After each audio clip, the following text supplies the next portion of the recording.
السلام عليكم ورحمة الله وبركاته. النهاردة بقى هنعمل مع بعض الاسبونج بطريقة بسيطة وحلوة قوي وبيطلع ناجح 100%. اول حاجة حطيت كوباية سكر 200 جرام.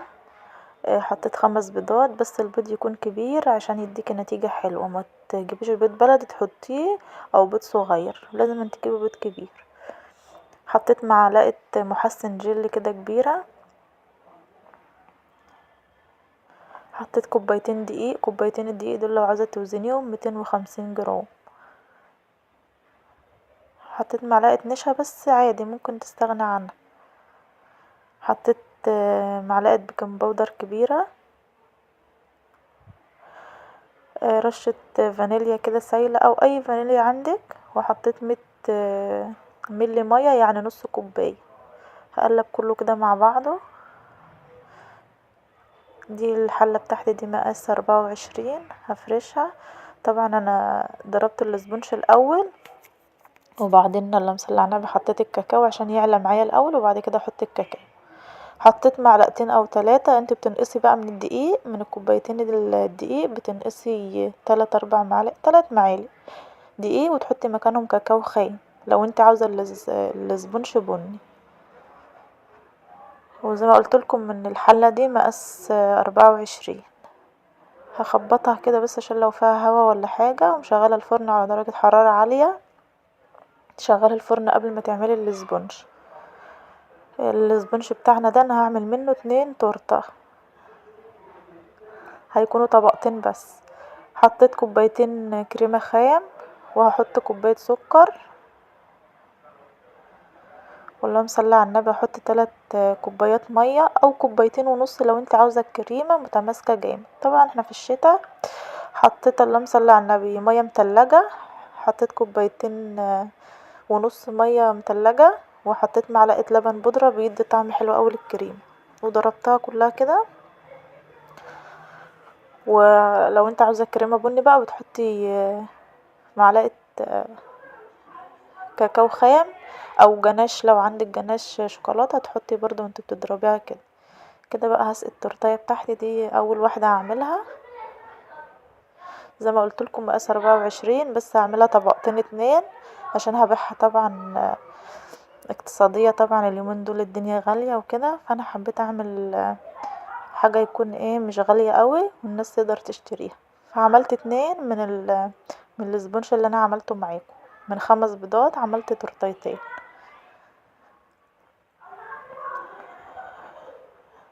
وما جيت احط الميه وانا بعجن الاسبونج حطيت ميه متلجه.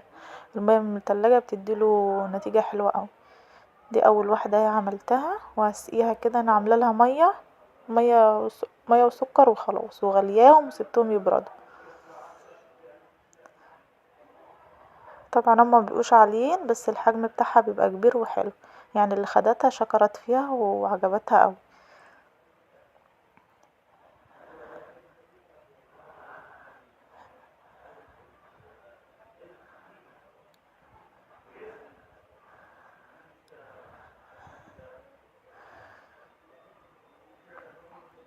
هنسوي بقى كده مع بعض اهيت. وهعمل التانية نفس الحكاية كده. انا مرضتش اصورها، يعني عملت دي وخلاص. اهي جلسها كده معاكم. طبعا انا هخليها كلها شوكولاتة من فوق جناش، فعادي يعني هجلسها اي حاجة كده وخلاص. واحطها في الفريزر شوية. بس بقى بعد ما امسح بقى حواليها كده وانضفه، هروح احطها في الفريزر شوية تمسك. كده كده الجو ساقع، بس برضو عشان تبقى مظبوطة معايا.